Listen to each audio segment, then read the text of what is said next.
Shalom, kita akan membaca firman Tuhan dari Injil Markus pasal 14 ayat 51 sampai dengan ayat 65.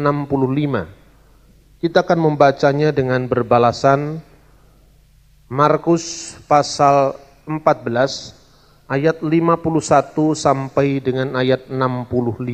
Saudara-saudara yang terkasih dalam Tuhan, pada hari-hari terakhir ini ramai di media massa, bahkan di televisi, di radio, di semua mass media, berkisah tentang penodaan agama. Peristiwa Temanggung baru terjadi beberapa hari lalu. Temanya juga tentang penodaan agama. Pembakaran kampus Ahmadiyah beberapa tahun lalu di Jakarta, di Bogor, kemudian ke Mataram, di beberapa tempat tanpa diproses hukum, sampai yang terakhir yang ada di Pandeglang beberapa hari lalu, yang menewaskan beberapa orang.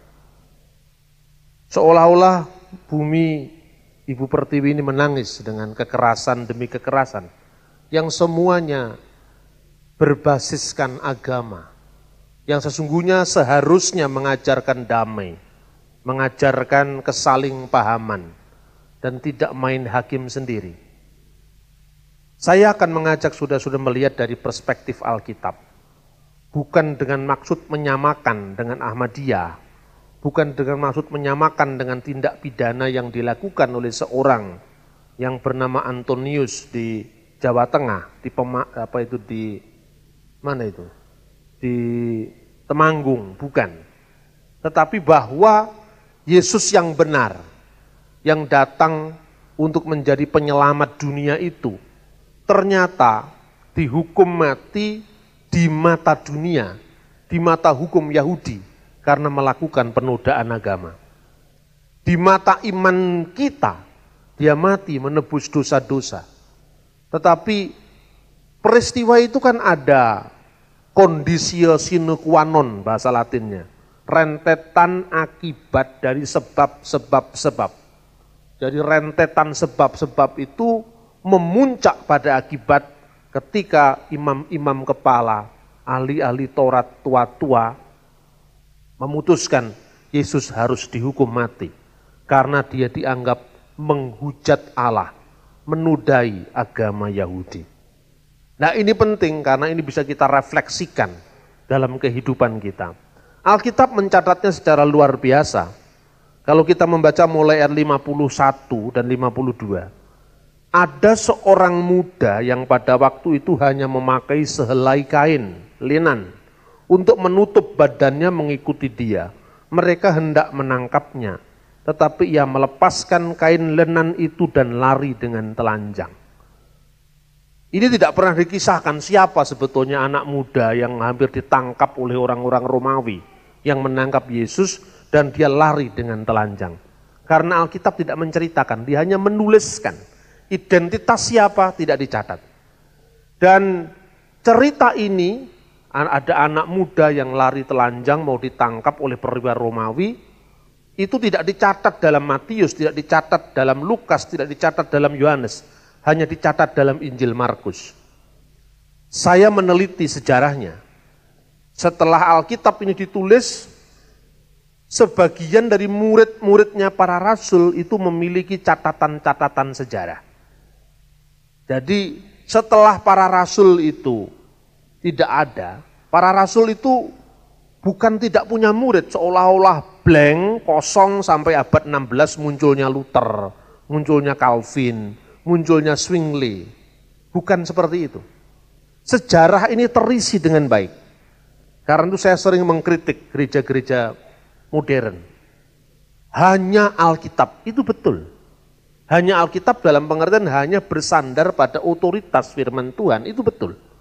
Tetapi firman Tuhan itu bukan muncul di sesuatu yang vakum budaya. Ada isinya.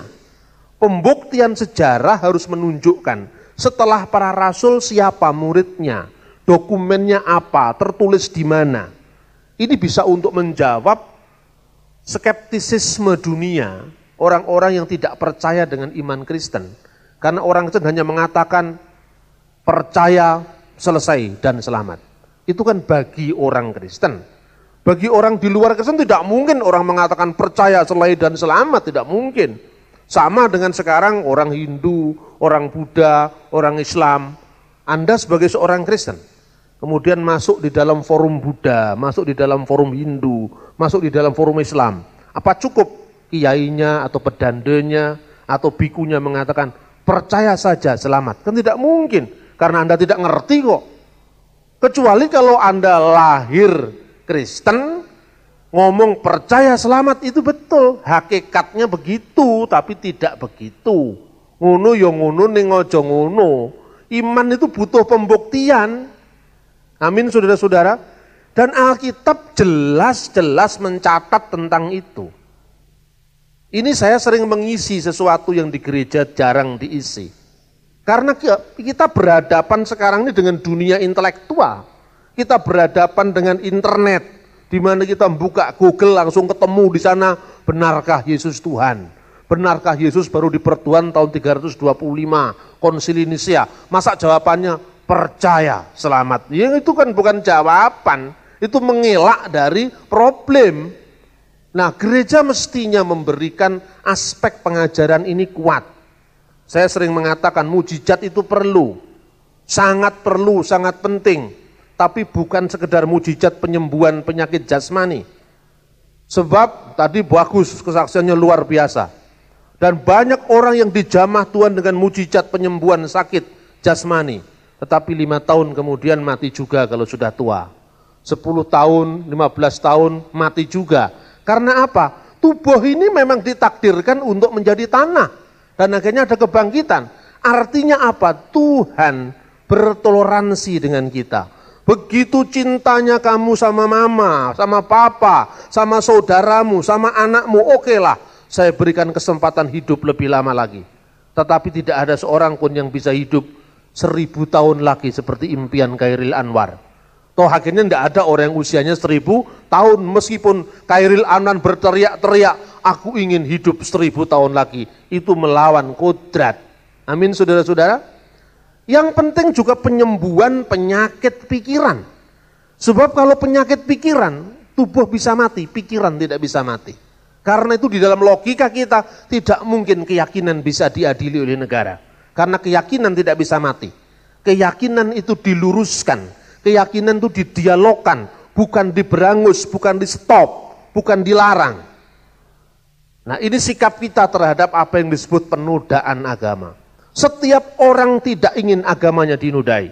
Setiap orang tidak ingin agamanya dilecehkan. Tetapi jawabannya bukan dengan tangan besi negara. Jawabannya dengan dakwah. Jawabannya dengan penginjilan. Jawabannya dengan pencerahan pikiran. Gara-gara Charles Taze Russell, masa mudanya mencari Tuhan. Mungkin dengan ketulusan. Tetapi enggak mendapat guru yang tepat. Charles Taze Russell bisa mati. Tapi pikiran Russell tidak bisa mati. Ketika matinya Russell, pikirannya Russell menjadi aliran saksi Yehova sampai hari ini. Joseph Smith mengaku nabi. Dan dia mengatakan dia menerima wahyu dari surga lewat malaikat. Nama malaikatnya pun malaikat asing, bukan malaikat Gabriel, malaikat Moroni. Anda baca mulai Kejadian sampai Wahyu, tidak ada malaikat namanya Moroni. Itu mungkin malaikat dari Amerika. Datang kepada Joseph Smith, memberikan wahyu katanya. Namanya The Book of Mormon dan Doctrine and Covenant. Mutiara yang sangat berharga. Itu adalah kitab-kitab suci setelah Alkitab yang dipakai oleh aliran Mormon. Walaupun setelah dicek apa yang dikatakan Joseph Smith katanya wahyu dari surga, itu tertulis dalam bahasa Inggris abad pertengahan. Ternyata Joseph Smith bahasanya mengutip King James Version. Apa mungkin malaikatnya belajar King James Version dulu? Karena bahasa Inggrisnya bukan American English tapi British English, ya kan? Tetapi umat Kristen juga tidak melarang bahwa itu memakai nama Kristen. Sampai saat ini gereja Mormon dipaksakan berada di bimas Kristen Protestan sampai hari ini. Gus Dur operasi mata di rumah sakit Mormon. Bahkan terakhir ini saksi Yehova juga diizinkan oleh pemerintah. Di tengah tuntutan pelarangan Ahmadiyah, saksi Yehova diizinkan pemerintah dan juga menamakan diri Kristen. Nah, bagaimana sikap kita terhadap aliran-aliran sesat? Sikap kita sebetulnya jelas, seperti yang dikatakan dalam kitab Injil. Biarkanlah lalang itu tumbuh bersama gandum sampai waktu menuai. Itu jawaban firman Tuhan. Kalau Tuhan mengizinkan aliran sesat saja boleh, kenapa negara melarang? Kan seperti itu idealnya begitu. Tapi kan negara ini bukan miliknya orang Kristen saja. Negara ini miliknya semua orang. Maka mereka-mereka yang punya pendapat yang lain pun dibiarkan adanya. Tetapi bagi kita untuk ke dalam, kita tidak usah bersikap terlalu galak pada orang sesat. Tetapi orang sesat bisa dijawab dengan dialog. Bisa dijawab dengan meyakinkan pikiran. Saya setuju dengan Kiai Agil Sirat, Ketua PBNU. Dia mengatakan, Ahmadiyah di mata Islam memang sesat, tapi jangan dikejar-kejar, jangan dibunuh. Ajaklah dia berdialog. Ini cocok. Seorang intelektual itu yang berpikir tidak ada sesuatu yang tidak bisa diselesaikan dengan dialog. Nah, saudara-saudara terkasih dalam Tuhan, menurut catatan bapak-bapak gereja dari abad kedua, jadi setelah zamannya para rasul, anak muda yang waktu itu memakai sehelai kain lenan dan mau ditangkap oleh perwira Romawi, kemudian dia lari dengan telanjang, itu penulis Injil ini sendiri, yaitu Markus. Markus waktu itu masih kecil, dia masih pemuda, dan dia mengamati segala peristiwa yang terjadi di antara para rasul. Kemudian Markus ini dalam catatannya Irenaeus. Irenaeus itu adalah muridnya Polikarpus. Polikarpus itu muridnya Rasul Yohanes dan Rasul Petrus. Jadi ada kesinambungan sejarah. Ya, kalau saya nulis buku tentang Bung Karno, dan di belakang tulisan saya, religi dan religiositas Bung Karno. Saya menerima informasi ini dari Cak Ruslan Abdul Ghani. Saya menerima informasi ini dari Ibu Hartini ketika beliau masih hidup. Saya menerima informasi ini dari Mr. Nakajima di Tokyo ketika dia masih hidup. Mr. Nakajima sahabat Bung Karno. Ibu Hartini istri Bung Karno. Ruslan Abdul Ghani muridnya Bung Karno. Jadi Bambang Nursena menerima berita dengan Ruslan Abdul Ghani. Ruslan Abdul Ghani menerima berita dari gurunya Bung Karno. Itu yang namanya sejarah. Jadi Irenaeus mencatat bahwa orang ini adalah Markus. Irenaeus itu siapa? Muridnya Polikarpus. Polikarpus muridnya Yohanes. Jadi ini sejarah. Tetapi kalau Anda tiba-tiba muncul abad ke-16, seorang bapak gereja namanya Luther sekalipun atau Zwingli sekalipun, dia harus taat pada sejarah. Karena apa? Dia hidup 1500 tahun setelah peristiwa itu terjadi. Nah, ini sehingga iman Kristen itu sulit disangkal kebenarannya karena memiliki nilai sejarah. Pada akhirnya Markus ini menjadi muridnya Petrus. Dia berada di kota Roma, dan di kota Roma ini dia menuliskan Injilnya berdasarkan apa yang dia ketahui dari gurunya dan pengalaman saat dia masih muda. Saudara-saudara yang terkasih, dengan demikian maka berita Injil ini bisa dipercaya. Karena apa? Dia memiliki kesinambungan, kontinuitas sejarah. Ini pembuktiannya di situ. Nah, jadi kalau disimpulkan sumber beritanya, yang mencatat cerita yang mau saya sharingkan ini dari mana? Sumber beritanya dari Markus. Markus muridnya Petrus, Petrus muridnya Yesus. Markus sendiri sekalipun dia mungkin ingatannya tidak menyertai Yesus setiap hari, tetapi dia selalu mengamati sebagai seorang pemuda yang mungkin masih remaja saat itu. Dan kemudian karena kedekatannya dengan komunitas para rasul, Markus ini akhirnya menjadi muridnya Petrus, sehingga di dalam surat Petrus dikatakan, Markus anakku, saudara-saudara. Jadi sumber beritanya dari Markus. Apa beritanya? Beritanya adalah Yesus dituduh melakukan penodaan agama. Dalam hal ini di kalangan intern agama Yahudi. Nah, dari kata menodai, menghujat, itu dalam bahasa aslinya blaspemontes. engkau telah menghujat Allah. Perlu bukti apalagi? Blasphemation. Dari kata blasphemation, blasphemon, blasphementos. Ini menjadi bahasa Inggris blaspheme. Nah, penodaan. Ini sebetulnya berasal dari Alkitab, dari bahasa Yunani, bahasa Latin yang kemudian masuk dalam bahasa Inggris, bahasa Prancis ya. Nah, makanya di negara-negara barat ada juga tindak pidana penodaan agama. Sekalipun rumusannya berbeda satu dengan yang lain. Apa isi yang dituduhkan kepada Yesus? Ayat 56. Menceritakan bahwa kesaksian mereka yang menuduh itu satu sama lain bertentangan. Satu sama lain bertentangan artinya memang mereka ingin berusaha dengan segala macam cara, pokoknya Yesus harus dikorbankan. Kemudian kesaksiannya satu dengan yang lain berbeda. Salah satu saksian itu apa? Dialah yang mengatakan mau merobohkan bait Allah. Dan dalam waktu 3 hari, bait Allah buatan manusia itu akan dibangunnya kembali. Tapi tuduhan ini pun satu dengan yang lain tidak sama. Dan ini artinya tidak mempengaruhi sikap orang Romawi. Karena apa? Yesus mengatakan apa sih? Robohkanlah bait Allah itu dalam waktu 3 hari. Aku akan membangunnya kembali. Itu catat di dalam Injil Yohanes pasal 28, 19-20. Tapi yang dimaksudkan dalam waktu 3 hari, aku akan membangunnya kembali. Itu bukan bait Allah fisik. Yang dimaksudkan Yesus adalah tubuhnya sendiri, yaitu kebangkitan di antara orang mati. Tetapi di sini yang terjadi memutarbalikkan fakta. Ini yang terjadi adalah misinterpretasi atau sengaja diselewengkan. Makanya di dalam konteks hukum ya, kalau di Indonesia atau di mana saja, hukum itu harus mengandung kepastian. Asas kepastian hukum. Rumusannya harus jelas.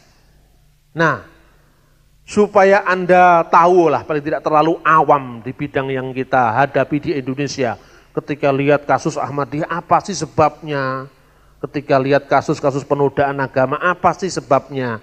Supaya kita juga tidak ngawur dalam kesaksian. Saya tidak terlalu suka kesaksian yang isinya harus menjelek-jelekan orang lain. Dan untuk apa itu?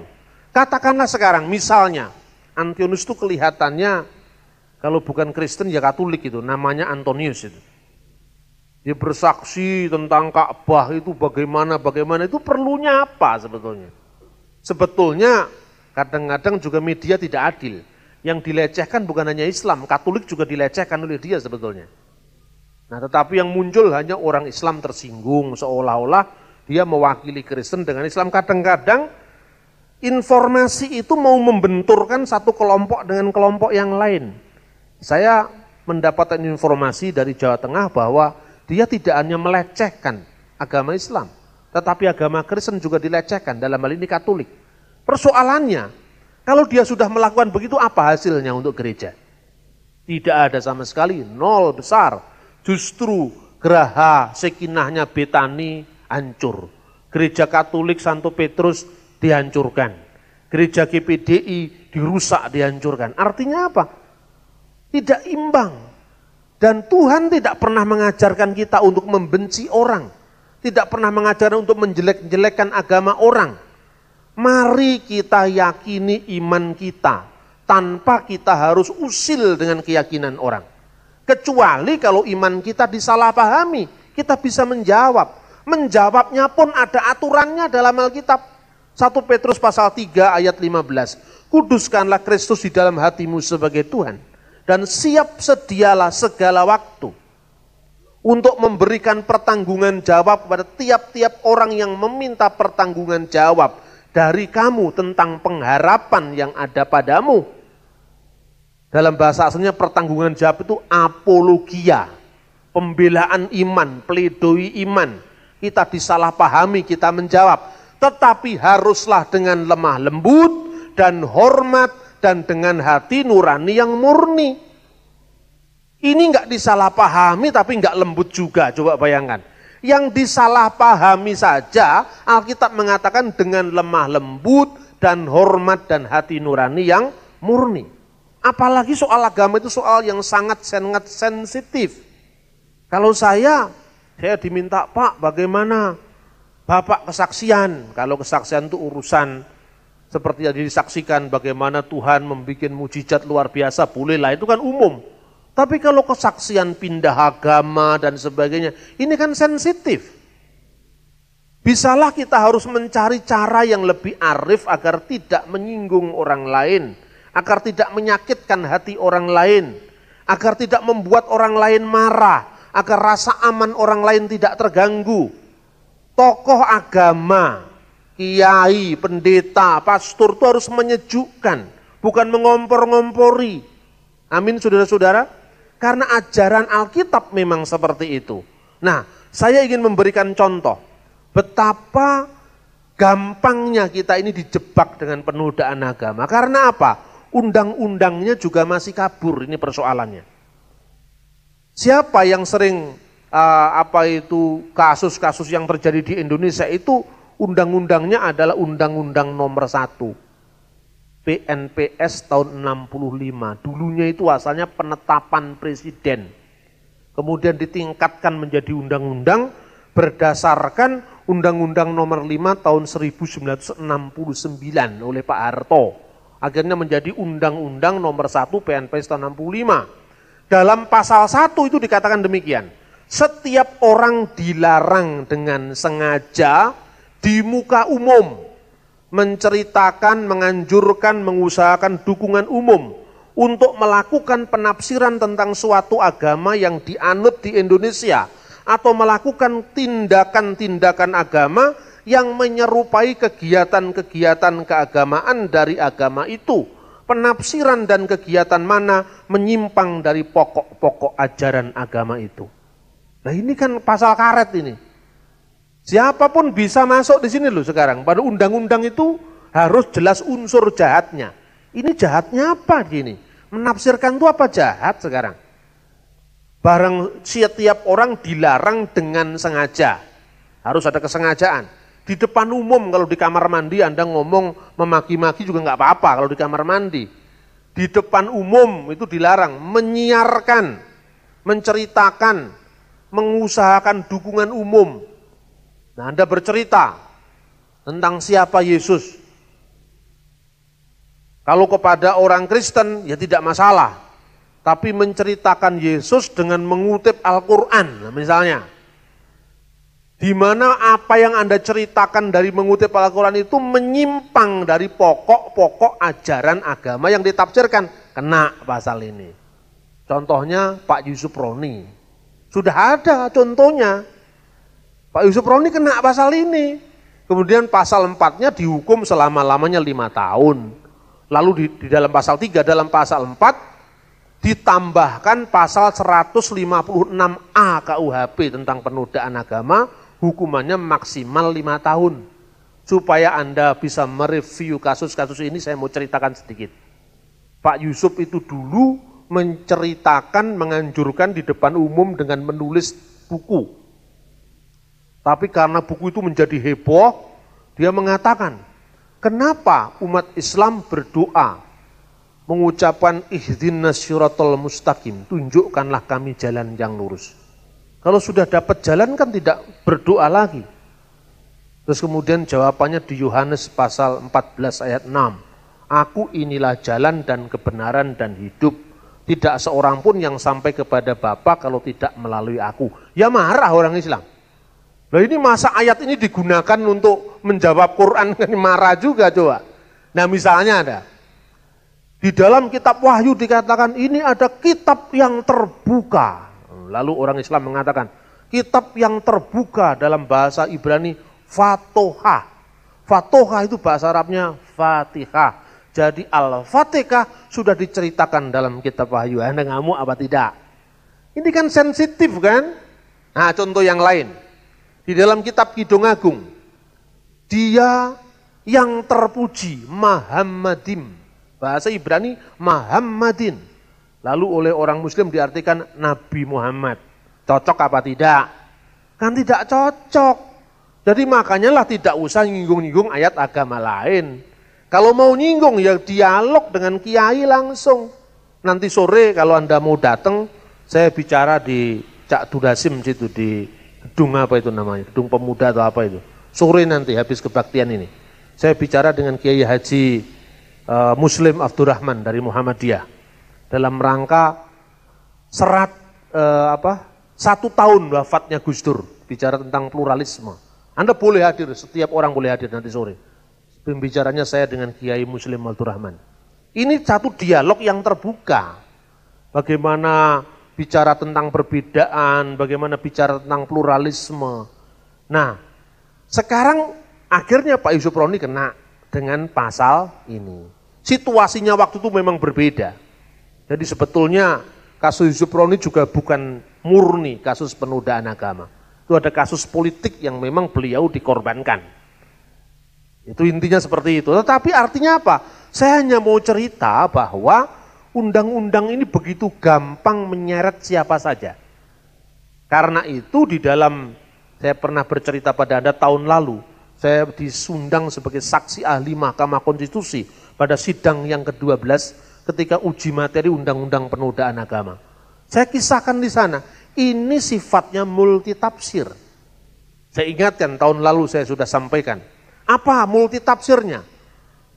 Melakukan penafsiran tentang suatu agama yang dianut di Indonesia yang menyimpang dari pokok-pokok ajaran agama itu. Waktu saya katakan, yang mulia, pasal ini mengandung multitafsir. Tafsirannya banyak. Contohnya, ketika di IAIN, di sekolah-sekolah Islam, di universitas-universitas Islam, ada kajian kristologi. Yang ngajar itu orang Muslim. Iya kan? Kristologi bercerita tentang ayat Alkitab yang isinya tidak cocok dengan pokok-pokok iman Kristen. Nah, ini penodaan agama dong. Loh, tapi tidak apa-apa Pak. Katanya Yusril Islam Mahendra, dia mendebat saya. Tidak apa-apa Pak Bambang. Kalau itu dilakukan secara akademis di perguruan tinggi tidak apa-apa. Barometernya apa? Tidak apa-apa. Toh banyak buku yang dibredel karena nggak cocok dengan tafsiran umum kan.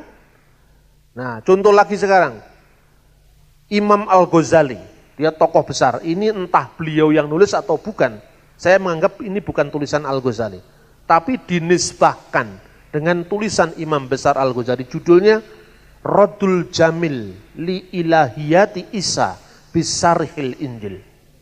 Artinya apa? Penolakan yang excellent terhadap keilahian Yesus menurut kitab Injil yang benar.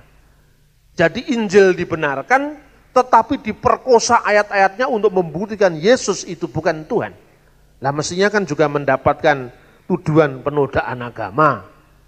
Yohanes Damaskus, dia seorang bapak gereja dari Ortodok Yunani, menulis bukunya yang berjudul De Harisibus, di mana Islam dimasukkan sebagai aliran bidat yang ke-101. Apakah ini bukan penodaan agama? Tapi ini diajarkan di sekolah Alkitab, minimal sebagai referensi sejarah. Jadi sangat-sangat sumir. Kemudian Ibnu Taimiyah menulis buku yang berjudul Jawabus Sahih Liman Badala Din Al-Masih. Jawaban yang benar terhadap mereka yang mengubah agama Yesus. Siapa yang mengubah agama Yesus? Orang Kristen. Ini kan isinya tuduhan terhadap iman Kristen. Ini terjadi di mana saja. Kemudian menafsirkan lagi dalam proses perjumpaan agama dan kebudayaan. Pernah mendengar nama besar Sunan Kalijogo. Di dalam Babat Cirebon dikisahkan ketemu dengan Prabu Puntadewa dari dunia pewayangan. Kemudian ditanya Prabu Puntadewa, Kisanak itu siapa dan dari mana? Rasanya Anda bukan orang sini, Anda adalah orang asing. Betul, Sunan, saya adalah Raja Astinapura, Prabu Ngestino. Artinya dulu kan Pendowo merebut Ngestino, setelah Ngestino meninggal, kemudian mati semua, Soto Kurowo itu kerajaannya kembali ke Pandawa. Nah kemudian Prabu Yudhistira itu sampai nyasar di Pulau Jawa, di Cirebon. Kemudian ditanya, kenapa kok Tuhan tidak mati-mati? Tuhan kan hidup ribuan tahun yang lalu. itu disebabkan karena saya tidak bisa membaca ajimat saya, Jamus Kalimosodo. Lalu oke lah, saya akan ngajari Tuhan, supaya Tuhan memperoleh kasih dan jati, kematian yang sebenarnya. Lalu diajarkan dia untuk membaca Kalimosodo itu sesungguhnya adalah kalimah syahadat. Lalu dia menulis di atas tanah, Asyhadu alla ilaha illallah wa asyhadu anna Muhammad Rasulullah. Lalu dia mati. Terus kuburannya kuburan Dowo. Tidak tahu itu kuburannya siapa, katanya kuburannya Prabu Darmo Kusumo. Padahal apa artinya Kalimosodo? Menurut Empu Sedah, dalam bukunya Kakawin Barata Yuda, yang namanya Kalimosodo itu Kalimaha Usada. Usada itu penyembuhan. Makanya kalau ada rumah sakit panti usada, karena penyembuhan. Usada itu ngusadani, menyembuhkan. Husada maha itu besar, penyembuhan besar pada zaman Kali, zaman kegelapan Kali juga. Nggak ada kaitannya dengan kalimat syahadat. Kemudian ketika nulis, belajar sama-sama nulis, lalu sama-sama ngaji. Makanya Prabu Yudhistira di Jawa namanya Yayi Samiaji. Proses budaya menunjukkan bahwa saling meminjam, saling menafsirkan itu terjadi sampai hari ini. Saya pernah cerita, orang semua pada ketawa. Bakso sapi 100% halal. Mana ada bak yang halal? Bak itu kan babi. Karena orang Indonesia kebanyakan muslim mengharamkan babi, maka nama baksonya tetap diadakan tapi diganti sapi, diganti ayam, tapi namanya tetap bak. Bakmoi, bakmi, bakso, ya kan? Sioba, itu mesti babi, kalau sioke ayam. Kok ada 100% halal? Kan tidak mungkin, itu haram, itu karena babi. Ini nama yang dimasukkan ke dalam bahasa Indonesia. Kata duka, cita, sengsara, cinta itu bahasa Pali. Bahasanya umat Buddha mestinya itu. Jadi kalau ada orang muslim membuat film judulnya Pengorbanan Cinta, tidak boleh. Karena cinta itu bahasa Pali. Lah kalau gitu kan bahasa Indonesia rusak semua. Nah ini multi tafsir. Lalu membuat kegiatan keagamaan yang menyerupai kegiatan-kegiatan dari agama itu. Menyimpang dari agama, pokok-pokok ajaran agama yang dicontohnya itu. Nah sekarang contohnya. Kristen dan Katolik, Protestan, ini mirip satu sama lain karena asalnya dari Eropa. Seumpama sekarang gereja ortodok dari Syria, gereja ortodok dari Koptik, Mesir, gereja ortodok dari Palestina, dari Irak datang ke Indonesia sekarang. Gimana cara membaca kitabnya? Al-haqqa aqulul lakum qabla an yulada Ibrahim annaka inu. Sesungguhnya aku berkata kepadamu, sebelum Abraham jadi, aku sudah ada. Pelecehan agama. Kok di pelecehan agama? Mirip dengan ngajinya Islam, Pak. Membuat kegiatan keagamaan yang menyerupai agama itu. Loh, memang mirip dengan Islam, tapi mestinya Islam mirip dengan ini. Karena sebelum ada ajaran Islam, Kristen sudah ngaji seperti itu. Tapi ngajinya di Timur Tengah, tidak di Indonesia. Kalau suatu saat nanti orang ortodok datang ke sini dipikir penodaan agama. Tergantung siapa hakimnya. Kalau hakimnya pernah ke Timur Tengah, hakimnya membuktikan, oh enggak, ini di sana memang seperti itu. Kristen aslinya memang seperti itu. Pakai jilbab, menodai agama, kayak kasus LPMI. Yang kena hukum 4 tahun itu karena pakai jilbab nengking Al-Quran. Nah ini juga kurang pekerjaan ini. Banyak orang yang kurang pekerjaan begini beredar di muka bumi.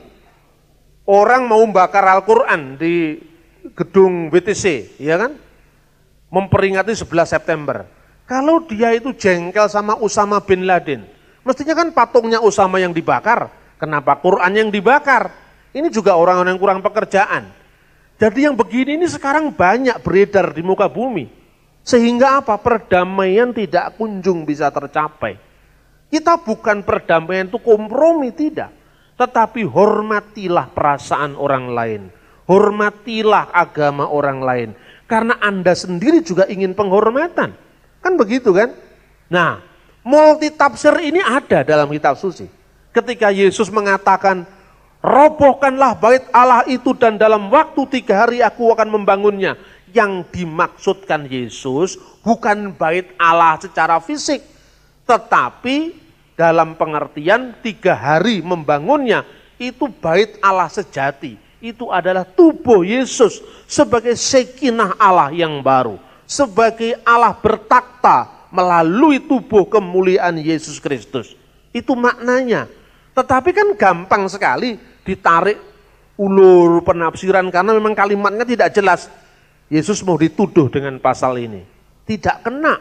Karena apa? Satu dengan yang lain bertentangan pendapatnya. Baru ketika dia mendapatkan, katakanlah engkaukah Mesias, anak Allah atau anak dari yang terpuji.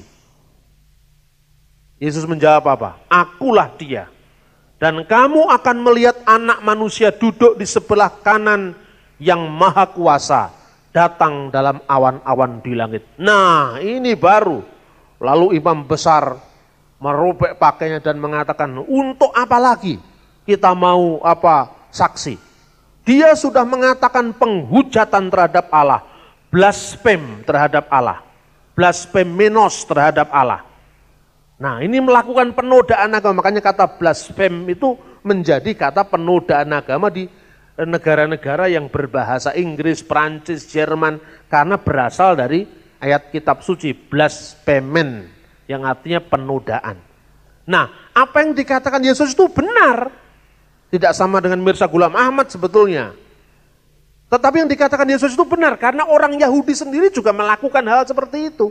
Masalahnya, yang benar tapi mereka tidak siap menerima kebenaran. Itu pun Yesus masih mengampuni. Ketika dia disalibkan, dia mengatakan, ampunilah mereka, ya Bapa, karena mereka tidak tahu apa yang mereka perbuat. Ini luar biasa. Jadi kalau melihat tokoh tidak usah jauh-jauh, Yesus itulah panutan kita, amin. Karena dia yang terbaik untuk kita. Tetapi ketika Mormon mengatakan masih ada nabi setelah Yesus, namanya Joseph Smith, juga orang itu tidak perlu marah. Biarkanlah lalang itu tumbuh bersama gandum sampai musim menuai. Jawabannya dengan penginjilan, jawabannya dengan pencerahan, jawabannya dengan dialog. Bukan kemudian Mormon harus kita hancurkan, tidak perlu seperti itu. Nah, karena itu saya sepakat dengan Gus Dur, saya sepakat dengan ulama-ulama juga yang mengatakan tidak perlu harus ada kekerasan. Nah, saudara-saudara yang terkasih dalam Tuhan, ungkapan anak manusia yang duduk di sebelah kanan Allah yang Maha Kuasa itu gabungan dari 2 ayat dalam Perjanjian Lama. Kata anak manusia itu berasal dari Daniel pasal 7 ayat 13 dan 14. Anak manusia itu artinya bukan manusia biasa. Tetapi anak manusia itu artinya kebar enas dalam bahasa Aram. Bar enas, anak manusia yang datang dari awan-awan di langit. Kemudian dibawa kepada dia yang atik yomana.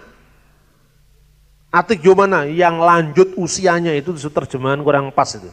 Lanjut usianya kan berarti nenek-nenek tua, kakek-kakek tua. Itu artinya, dan datanglah ia kepada yang usianya terus berlanjut. Yang usianya tak berkesudahan. Bahasa aslinya atik yomana. Makanya dalam terjemahan Alkitab bahasa Indonesia sehari-hari yang diterbitkan Lembaga Alkitab Indonesia diterjemahkan dengan Dia yang Maha Kekal. Ini artinya apa? Allah Bapa. Dan kepadanya diberikan kuasa atas segala bangsa, ya, bangsa, suku bangsa dan bahasa, dan kerajaannya tidak berkesudahan. Ini istilah anak manusia. Yesus selalu mengatakan anak manusia. Menurut kata orang, siapakah anak manusia itu? Karena dia merujuk pada Daniel pasal 7 ayat 13 dan 15. Kemudian duduk di sebelah kanan. Itu berasal dari Mazmur 110 ayat 1. Di situ digunakan kata apa? Kenapa di sini digunakan kata-kata sebelah kanan yang maha kuasa? Karena orang Yahudi tidak boleh mengucapkan nama Tuhan. Yod he waw he. Yod he waw he itu ZHWH. Dibaca kemungkinan usulan akademis Yahweh, tapi itu pun belum tentu. Karena sejak dulu orang Yahudi termasuk Yesus tidak pernah mengucapkan nama Yahweh. Jadi kalau sekarang ada orang Kristen yang menganjurkan Yahweh-Yahwehan, itu lebih Yahudi ketimbang orang Yahudi. Orang Yahudi termasuk Yesus sendiri tidak pernah ngomong Yahweh. Bagaimana harus memaksakan kata Yahweh? Ada banyak orang yang sekarang begitu. Termasuk pendeta besar sekalipun terpengaruh dengan itu. Bagi saya kalau yang terpengaruh pendetanya kurang belajar itu. Karena memang tidak ada bukti perjanjian baru ada kata Yahweh. Makanya kenapa di sini duduk di sebelah kanan yang maha kuasa, artinya duduk di sebelah kanan Yahweh. Karena apa? Dalam bahasa aslinya Neum Yahweh Ladonai. Berfirmanlah Yahweh, Tuhan, huruf besar semua, kapital. Ladonai kepada Tuanku. Tuanku di sini adalah Mesias yang akan datang. Mazmur 110 ayat 1. Sifli yemini, duduklah di sebelah kananku. Artinya dia memperoleh kerajaan yang kekal. Bait Allah itu terdiri dari 3 ruangan. Ruangan pertama, ruangan Maha Kudus. Ruangan kedua, ruangan kudus. Ruangan ketiga, halaman. Ruangan Maha Kudus itu kedudukannya di sebelah kanannya adalah istana Daud. Maka duduklah di sebelah kananku, Allah hadir di ruangan Maha Kudus. Duduklah di sebelah kananku, Sang Mesias, Tuanku yang disebut Daud, akan menjadi raja yang kekal selama-lamanya. Kerajaannya tak berkesudahan. Itu kan benar dalam konteks agama Yahudi, bahwa Mesias itu adalah raja yang kekal. Itu benar bahwa Mesias itu adalah anak manusia yang datang kepada dia yang usianya tak berkesudahan, dia yang maha kekal. Itu betul. Bahwa Mesias itu adalah anak manusia, dalam pengertian dia adalah Mesias ilahi yang datang dari surga, yang kekuasaannya tidak berkesudahan, itu juga betul semua. Tapi kenapa orang Yahudi menolak? Karena mereka tidak siap dengan menerima kebenaran. Maka saudara-saudara, jauh dari peristiwa, jauh dari zaman, ya, abadnya sudah 20 abad yang lalu, saudara percaya itu adalah anugerah dari Tuhan. Simon, engkaulah Petrus. Di atas batu karang ini aku akan mendirikan jemaatku. Kepadamu akan kuberikan kunci kerajaan surga. Karena apa? Bukan manusia yang mengatakan itu kepadamu, tapi Bapakku yang di surga. Kita semua pewaris kunci-kunci Petrus itu. Karena apa? Kita yang hadir kira-kira 2000 tahun setelah peristiwa, tempatnya pun di tanah Batak, di tanah Jawa, di Papua, di Sumba, di Ambon, di Manado, di Minahasa. Tetapi kita percaya itu karena bukan kamu yang mengatakan itu, tetapi Bapakku yang di surga. Tetapi percaya bukan percaya buta. Kita bisa membuktikan bahwa apa yang ditulis dalam Alkitab, ya dan amin, benar adanya. Lihat di scroll, siapakah Mesias itu? Ini orang Yahudi juga. Dia mengatakan apa? Bereh di El Yetamar Webar Ilyon. Dia akan disebut putra Allah. Mereka akan menyebut putra yang maha tinggi. Maka engkaukah Mesias, putra dari dia yang terpuji, dia yang maha tinggi. Cocok dengan keyakinan orang Yahudi. Entah demikian Yesus tetap dituduh melakukan penodaan agama. Jadi mestinya belajar dari sejarah. Menurut kitab Imamat pasal 24 ayat 16. Apa hukumannya seorang yang menghujat Allah? Baik itu orang asing maupun orang Israel asli yang menghujat nama Allah, haruslah ia dihukum mati. Makanya ketika orang-orang Yahudi menemui bahwa Yesus melakukan penghujatan, dianggap melakukan penghujatan. Karena Yesus mengatakan bahwa dia adalah anak manusia yang datang dari surga. Karena dia mengatakan Mesias anak Allah yang hidup. Karena dia mengatakan bahwa anak manusia yang duduk di sebelah kanan yang maha kuasa. Semuanya ini memenuhi delik penodaan agama di mata orang Yahudi. maka imam kepala tua-tua itu sepakat dia harus dihukum mati. Nah, saudara-saudara terkasih dalam Tuhan, apa yang kira-kira bisa dipelajari dari peristiwa ini? Artinya kita berusaha untuk benar. Kita berusaha untuk tidak melanggar hukum. Tetapi kalau Tuhan mau, seorang akhirnya harus memikul salibnya seperti Yesus memikulnya. Jadilah kehendakmu, jangan kehendakku yang jadi. Tetapi ketika menghadapi pertarungan itu, Yesus tidak skeptis menyerah.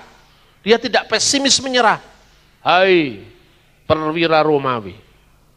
Di Taman Getsemani dia mengatakan, hai perwira Romawi, tangkaplah aku. Karena aku sudah siap mati untuk menebus dosa manusia. Ada firman seperti itu? Tidak ada. Kalau bisa cawan ini berlalu daripadaku. Dia bergumul sampai berkeringat darah digambarkan dalam Alkitab. Tapi jangan kehendakku, tetapi jadilah kehendakmu. Inilah model kita. Jadi orang-orang Kristen, termasuk saya katakan kalau ada orang yang dengan sombong mengatakan, siapa takut? Saya tidak takut ditangkap. Saya tidak takut diadili. Saya siap mati untuk Yesus. Itu akan percuma. Jangan begitu. Yesus pun mengatakan, biarlah cawan ini berlalu daripadaku. Anda mengatakan, saya siap mati, pangkatmu kuyopo. Iya kan? Masa akan lebih daripada Yesus sendiri? Tidak, kita tidak mengatakan seperti itu. Sekarang ini ada orang-orang Kristen yang kurang satu on. Yang juga bikin front pembela Isa. Ini terus model apa yang seperti ini? Singkatannya juga FPI. Ini kan menambah keruh keadaan. Memancing militansi, memancing semangat, tetapi tidak didasari dengan hikmat, tidak didasari dengan ilmu, tidak didasari dengan pemahaman yang benar. Apa sebenarnya agama itu dimaksudkan untuk membenci? Saya kira tidak. Itu catatan yang pertama. Jadi artinya apa? Jadilah petinju yang bukan sembarang memukul. Habis tenagamu, nasihat Rasul Paulus ini. Aku bukan petinju yang sembarang memukul. Coba, petinju itu mukul aja, mukul angin kalau dia tidak punya sasaran. Harus jadi seperti petinju yang dengan perhitungan. Apa yang harus kita lakukan ini dan akibatnya apa? Pikir baik-baik. Kalau Anda berbicara dengan kasar, Anda berbicara dengan halus, energinya sama kan? Kenapa harus ngomong kasar? Kalau esensinya sama, kecuali kalau hal-hal tertentu membutuhkan orang itu dibentak, ya bentaklah. Tapi membentak yang memberkati, bukan membentak yang menyakitkan. Kan sering kadang-kadang orang itu gayanya halus tapi ngomongnya nyelekit. Ya kan? Tetapi ada yang gayanya dar-der-dor tapi sebenarnya menyadarkan. Itu termasuk talenta Tuhan juga. Bung Karno itu kan ngomong kan dar-der-dor itu Bung Karno. Ya kan? Tapi rakyatnya suka karena apa? Apa yang dia lakukan, unek-uneknya yang dia sampaikan, itu mewakili nurani rakyatnya. Tapi ada juga senyum-senyum, orangnya halus, tapi kalau mau menyakitkan hati, ada juga. Maka kita harus berjalan seperti Yesus berjalan. Memandang seperti Yesus memandang. Membelai seperti Yesus membelai, karena dia adalah manusia sempurna. Ketika firman menjadi manusia, dia manusia sempurna, karena itu tidak perlu lagi ada panutan setelah dia. Ini sikap iman kita. Kita bukan tidak menghormati orang lain kalau kita mengatakan Yesus yang terakhir kan? Yesus itu yang terakhir, tidak ada lagi selain Yesus. Karena kita mengatakan Mesias itu memiliki 3 makna. Imam, Nabi, Raja. Kalau dulu imam-imam mengorbankan korban di bait Allah, setiap tahun membawa korban yang bukan dirinya sendiri, maka imam besar tahunan itu, korban tahunan itu, diganti oleh sang imam besar, sekali untuk selama-lamanya. Korbannya bukan lagi domba, tetapi dirinya sendiri.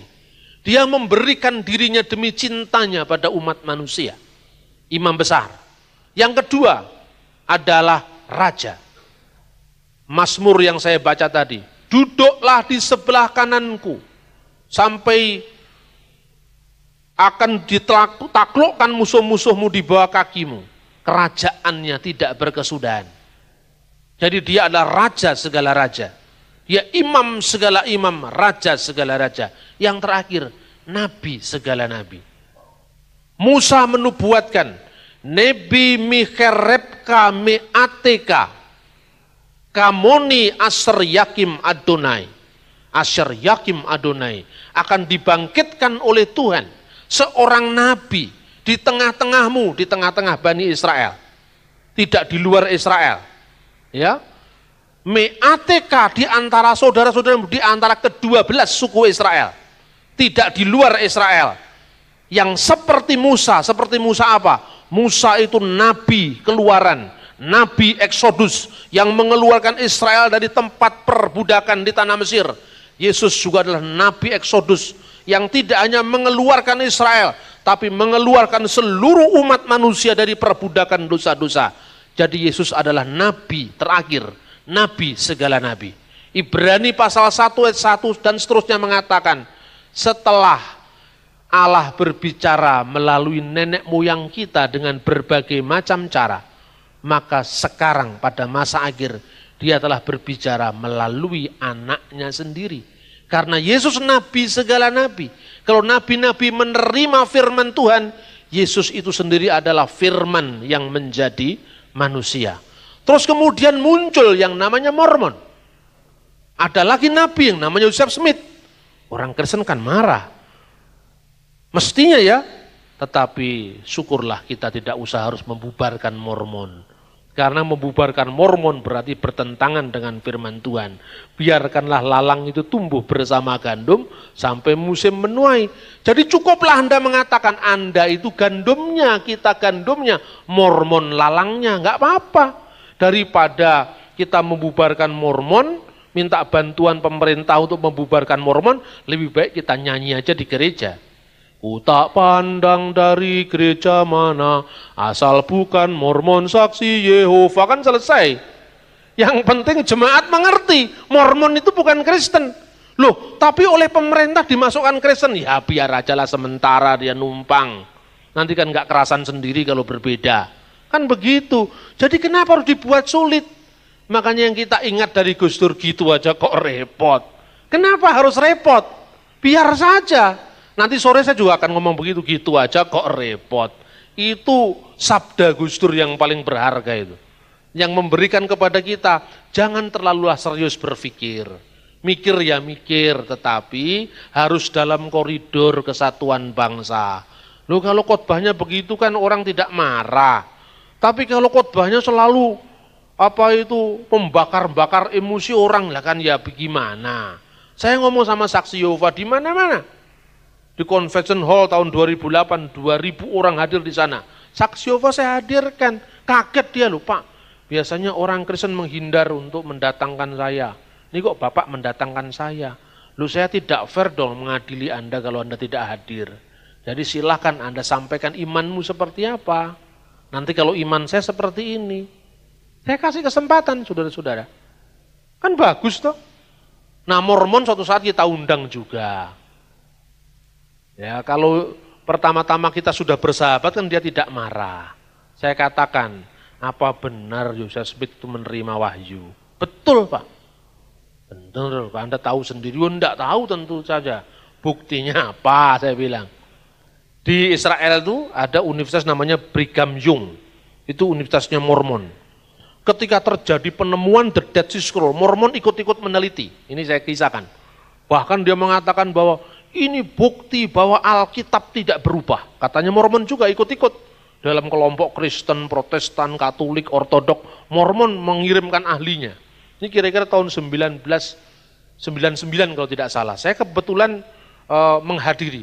Kemudian orang Mormon datang mengatakan, kami juga senang sekali dengan penemuan besar ini. Bahkan kami, universitas kami di Israel memfasilitasi.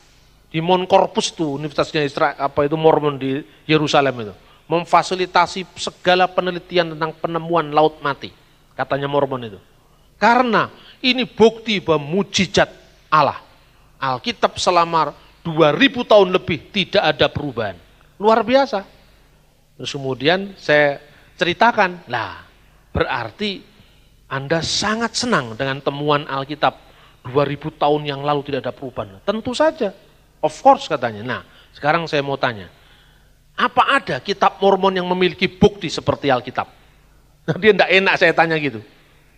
Setahu saya, ketika Nabi Joseph Smith, nabinya orang Mormon, menerima katanya firman dari malaikat asing namanya Moroni itu di lempengan-lempengan emas yang turun kemudian dicatat. Tapi waktu mencatat, Joseph Smith langsung menerjemahkan dalam bahasa Inggris. Nah, setelah selesai diterjemahkan, mana lempengan-lempengan emas itu? Kan jadi bukti, Allah langsung mengangkatnya kembali ke langit.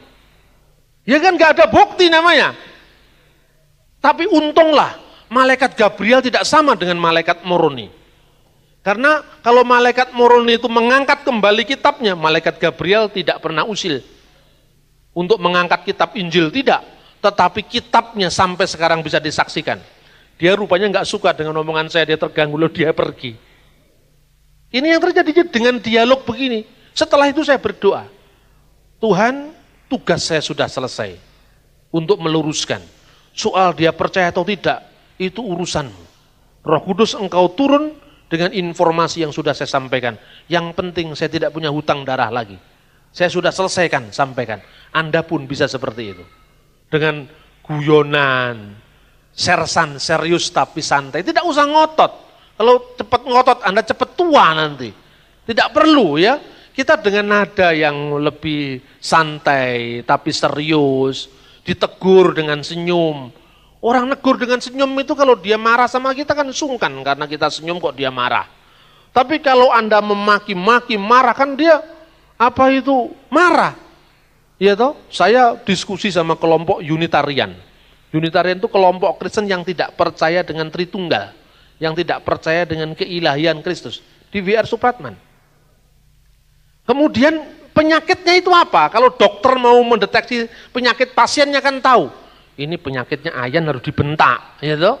Kalau penyakit ayan tuh enggak disembuh dengan pil tuh enggak, dibentak dia sembuh biasanya. Nah, penyakitnya apa ini? Orang ini merasa pintar. Nah, kalau merasa pintar, Anda katakan sesat, oh tidak mempan. Oh, Anda ini sesat, dasar Mormon, bidat, ke neraka kau.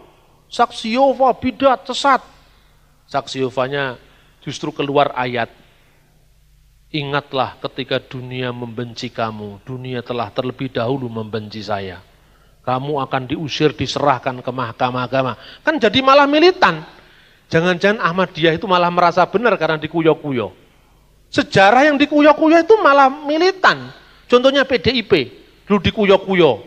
Saya tidak menyiapkan PDIP dengan Ahmadiyah, tidak. Akhirnya malah Mega menang pemilu. Kalau waktu itu Pak Harto tidak terlalu GR, biarkan aja, belum tentu Mega menang. Benar apa tidak? Setelah menang, PDI tidak siap untuk menang. Banyak yang korupsi, akhirnya suaranya anjlok lagi. Benar apa tidak? Psikologi massa, orang itu akan simpatik pada yang teraniaya. Percayalah sama saya. Karena manusia itu diciptakan menurut gambar dan citra Allah. Gambar dan citra Allah itu punya kesadaran tentang makna keabadian. Gambar citra Allah itu punya pemihaan kepada dia yang dikorbankan, dia yang lemah, dia yang didolimi, dia yang disakiti. Sebagian dari citra ilahi dalam diri kita ini simpatik kepada mereka yang dikuyo-kuyo, simpatik kepada mereka yang dianiaya. Ahmadiyah menurut saya jelas tidak benar. Masa dia mengatakan Yesus pernah pergi ke India? Ya kan? Fakta sejarahnya tidak seperti itu. Tapi semakin dikuyo-kuyo, kita nyerang pun jadi sungkan. Kasianlah. Sudah dikuyo-kuyo masa kita tambahi lagi, kita sesat-sesatkan lagi, sementara biar saja, kan gitu kan? Saya ini sudah nulis buku tentang Ahmadiyah, tapi sementara tidak saya edarkan, karena saya tidak mau menambahi penderitaan mereka, ya kan? Ini saudara-saudara, jadi sebetulnya dikuyo-kuyo itu malah bahaya, malah bisa membesarkan dia. Maka saksi Yehova dikuyo-kuyo misalnya, dia akan semakin besar, karena ayatnya keluar terus. Nah, suatu saat ketika dia datang ke W.R. Supratman, saya ngomong, begini ya Mas, Anda ini menafsirkan Alkitab. Lu Bapak sendiri kan mengatakan Yesus akulah dia. Itu artinya ego, eimi. Akulah dia itu ego eimi hoon, aku adalah aku. Dalam Keluaran pasal 3 ayat 14. Jadi Yesus itu sama dengan Yahweh, kan begitu. Padahal tidak seperti ego eimi itu ya netral saja Pak. Ya, itu secara semantik memang begitu. Tetapi waktu Yesus mengatakan akulah dia, tiba-tiba dia mau dirajam batu, ada apa ini? Kalau Anda mengatakan, akulah dia, direktur itu nggak akan dia dirajam batu. Kalau akulah dia, pedagang buli-buli nggak akan diancam hukuman mati. Tapi ketika Yesus mengatakan, ego eimi, akulah dia, mereka mau melempari batu. Karena apa? Karena ada dianggap penghujatan. Karena dianggap melanggar imamat pasal 24 16. Terus saya unggulkan teks-teks aslinya seperti ini, konteks aslinya seperti ini. Ketika dia kemudian tetap saja tidak mau terima, saya kadang-kadang ya sudah ya Mas, ya sudah. Kalau Anda tidak terima ya tidak apa-apa. Tapi ingat, kamu tuh ngotot kemana-mana, cerita kemana-mana tentang kamu benar, padahal kamu salah. Apa yang kamu katakan penelitian, itu ternyata bukan penelitian. Itu baru pengamatan kecil. Karena kamu tidak menguasai konteks aslinya. Masih ngotot lagi. Kamu itu memang goblok ya Mas ya gitu. Tapi ngomong goblok itu saya senyum loh saudara-saudara. Itu berat bagi saya untuk menggoblokkan orang lain. Tapi saya senyum. Kamu itu kan memang goblok ya gitu. Tapi kalau goblok kamu loh ini kan lain. Saya enggak. Kamu itu goblok ya kan lain. Ini kan tidak menyakiti meskipun sakit juga. Karena apa? Kepeksa. Karena apa? Dia merasa pinter. Kalau orang merasa pinter, Anda sesatkan. Dia mengatakan apa? Loh ya kan. Kalau tidak bisa menjawab, modalnya nyesat-nyesatkan orang. Kalau saya kasih argumentasi, saya jawab, semua lengkap. Dia ngotot juga. Kamu itu memang goblok. Terpukul, bener itu saudara-saudara. Nah ini terapi penyembuhan, tapi ini kasuistis. Tidak bisa kita lakukan kemana-mana. Kiranya firman Tuhan ini akan semakin meneguhkan kita dalam kehidupan iman percaya kita dalam mengiring Dia.